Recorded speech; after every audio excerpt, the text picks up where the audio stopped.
আসসালামু আলাইকুম রহমতুল্লাহ। আলহামদুলিল্লাহ, সালাতু ওয়াসসালামু আলা রাসূলিল্লাহ, আম্মা বাদ। সম্মানিত দর্শক শ্রোতা, দেশ এবং বিদেশ প্রবাস যে যেখান থেকে আমার ভিডিওটি দেখছেন, সকলকে জানাচ্ছি আমি MD Hafizur Rahman official YouTube channel পক্ষ থেকে আন্তরিক মোবারকবাদ। সম্মানিত দর্শক শ্রোতা, আজ আমি আপনাদের সামনে হাজির হয়েছি অত্যন্ত গুরুত্বপূর্ণ একটি বিষয় নিয়ে। সেটা হচ্ছে পবিত্র শবে বরাত কি এবং তা আমরা কেন পালন করি। আসলে পবিত্র শবে বরাত হচ্ছে মুসলমানদের জন্য একটি অত্যন্ত গুরুত্বপূর্ণ একটি এবং ফজিলতপূর্ণ একটি রাত, যে রাতে আল্লাহ পাক রব্বুল আলামিন তার সকল বান্দাদের আল্লাহ পাক রব্বুল আলামিন তিনি ক্ষমা করে দেন। বিশেষ করে লাইলাতুন নিসফ মিন শাবান, অর্থাৎ শাবান মাসের মধ্যে সবচাইতে ফজিলতপূর্ণ একটি রজনী রয়েছে, সেটা হচ্ছে এই পবিত্র শবে বরাতের যে রাত রয়েছে, সেই রাতের কথা বলা হচ্ছে।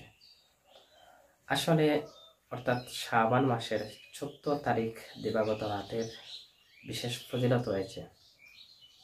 হযরত মুআজ ইবনে জাবাল রাদিয়াল্লাহু তাআলা আনহু থেকে বর্ণিত একটি হাদিস, নবী করিম সাল্লাল্লাহু আলাইহি সাল্লাম ইরশাদ করেন, অর্ধ শাবানের রাতে আল্লাহ পাক রব্বুল আলামিন তার সৃষ্টির প্রতি আল্লাহ পাক রব্বুল আলামিন তিনি বিশেষ দয়া এবং দৃষ্টি প্রদান করে থাকেন। সেই শুধু এই সকল মানুষ ব্যতীত যারা শিরিককারী এবং যারা বিদ্বেষ পোষণকারী, এই সকল মানুষ ব্যতীত আল্লাহ পাক রব্বুল আলামিন তার বিশেষ দয়া আল্লাহ পাক রব্বুল আলামিন তার বান্দাদের প্রতি তিনি দৃষ্টিপাত করে থাকেন। শুধু তাই নয়, এই শাবান মাসের 14 তারিখ দিবাগত রাতের অনেক ফজিলত রয়েছে।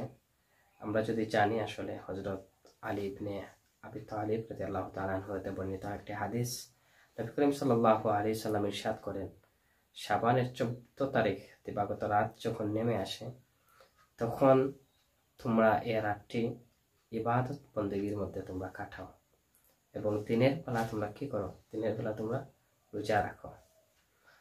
তোমরা দিনের বেলা রোজা রাখো, কারণ এ রাতে সূর্য অস্ত যাওয়ার পর আল্লাহ তাআলা প্রথম আসমানে তিনি নেমে আসেন। আল্লাহ পাক রব্বুল আলামিন প্রথম আসমানে নেমে এসে তিনি তার বান্দাদেরকে ডাকতে থাকেন যে, আছো কি কোনো আমার বান্দা, তোমাদের গুনাহ আমি তোমাদের ক্ষমা করে দেব। আছো কি তোমরা কেউ আমার কাছে ক্ষমা প্রার্থনাকারী, আমি তোমাকে ক্ষমা করে দেব। আছো কি কেউ রিজেক প্রার্থনাকারী, আমি তোমাদেরকে রিজেক দান করব।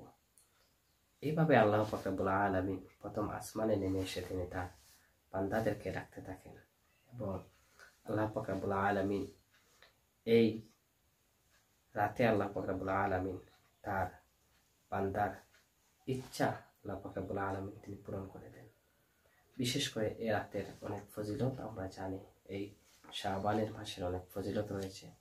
আমরা যেন আল্লাহ পাক রব্বুল আলামিন যেন আমাদেরকে এই রাতটি যেন আমরা নফল ইবাদত বন্দেগীর মধ্যে আমরা কাটাতে পারি।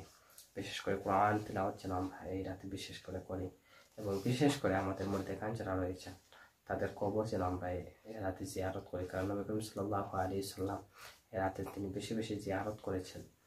এবং এই মাসের ফজিলত সম্পর্কে হাদিস শরীফের মধ্যে বর্ণনা পাওয়া যায় যে, নবী করিম সাল্লাল্লাহু আলাইহি সাল্লাম যখন শাবান মাস যখন চলে আসতো, তখন তিনি বেশি বেশি করে তিনি রোজা রাখতেন।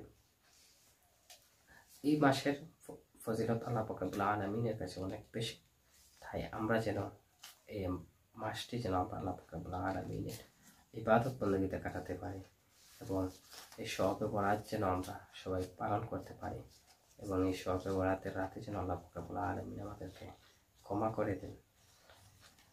এই কথা বলে আমি আমার কথা এখানেই রাখছি। ইনশাআল্লাহ পরবর্তী কোনো ভিডিওতে দেখা হবে। যে যেখানে আসুন, ভালো থাকুন, সুস্থ